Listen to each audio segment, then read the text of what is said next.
Sarah, thank you very much indeed. Now, how often does the cover of a book attract you to pick it up, buy it, and take it home to read? Well, chick lit books are under fire for putting off potential readers. Female authors are accusing the glitzy book covers for turning away a larger male audience. So, are chick lit books sexist? That's the topic of our talking point today. And to discuss it, are authors Emily Hill, Ella Whelan, and joining us from Liverpool, former chick lit author Catherine Isaac. There she is in the screen. In fact, let's come to you first, Catherine. You've written chick lit in the past. What's your thinking about this and about the covers? Do you think they are right to put them in sort of pink, glamorous covers, or should they rethink how they design these covers for chick lit? Well, I think the whole term chick lit and that kind of packaging can be quite limiting for an author. I wrote for 10 years romantic comedy and what people call chick lit, and this is my first book, so it's got the sparkly cover, and had moderate success with them, but it's only now I've kind of broken away from that. I now write under a different name, Catherine Isaac, and this is my new book, which is a lot more ambitious. But as you can see, it's a far more kind of gender-neutral cover. And this book has offered me opportunities that I never had with one of those chick lit covers and with that chick lit branding. This is being developed into a movie by Lionsgate. It's being translated into 20 languages. It's being published in the US for the first time. And, none of that, although I thoroughly enjoyed writing romantic comedy, none of those opportunities would have happened, with the kind of books that I was writing previously and with the packaging that they received. Yeah, sure, but obviously publishers know, Emily, that there is a massive market for chick lit. Even if you don't like the term, there is a big market for it, and they know that if they package books in a certain way, then they will sell. I mean, do you find it a bit patronising?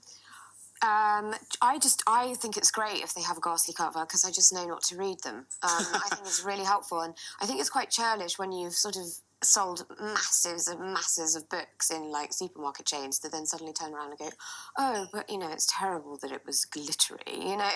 It's basically signalling to your reader, read me. And 70% of the book buying public are female, and lots of women do love these books, so it's brilliant that they can go out and just see them on the shelves, identify them, buy them. But it's also very helpful for me because I just know to skip past things. And also I'd suggest that maybe you just wrote a really brilliant book. Maybe it wasn't to do with the packaging so much, or it was to do with the story and what you were trying to say.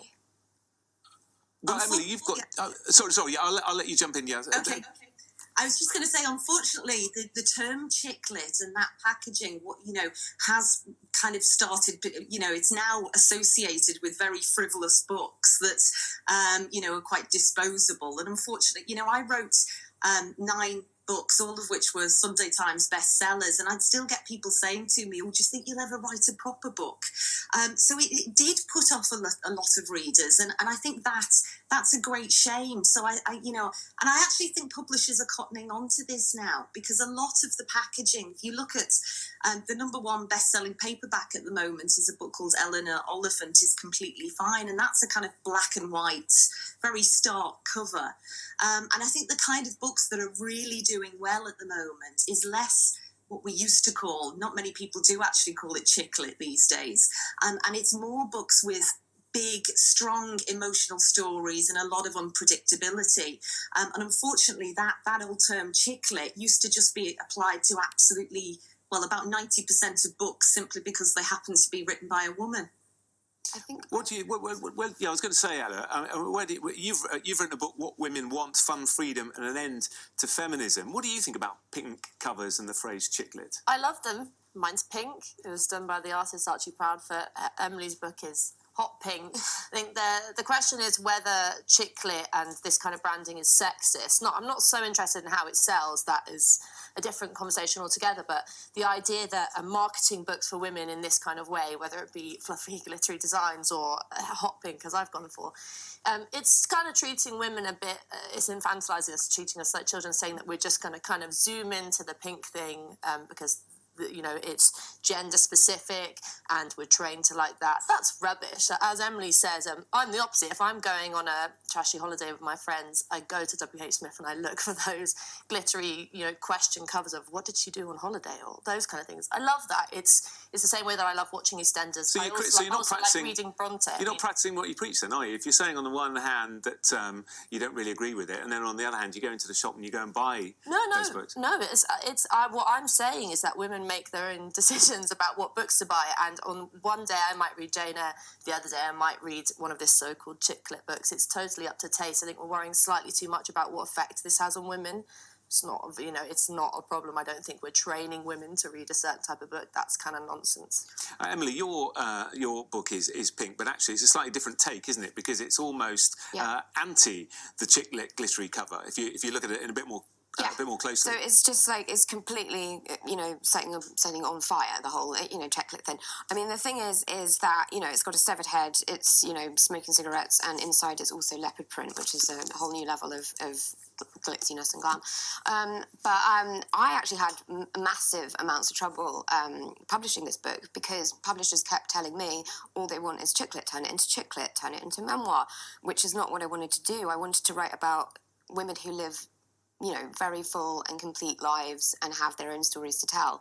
And I had to crowdfund the book with a company called Unbound, because I just couldn't convince publishers that there was a market of women who are extremely intelligent, and men too, who want different kinds of solutions and don't want this same old pap. But you can't blame publishers in a way, can you? If a genre is successful and a way of packaging it is successful, they're going to keep doing it. Yeah, I mean, we see this with other genres. Crime fiction is marketed in a certain way. There's also a kind of real macho side of the kind of shoot 'em up adventure story. I really don't see, there's no kind of political problem to this. It simply is a matter of taste. Obviously, what Emily was doing with her book was challenging that, which is why it's a great book. Everyone should read it, and and that's kind of subverting it. That's what mine is not fiction. That's also what I was trying to do, flipping it on its head, which is also an interesting thing. But it's just this panic about, you said gender neutral, Catherine, and that kind of gets my back up, because is that what books should be about? No, if it's a good story, it's a good story.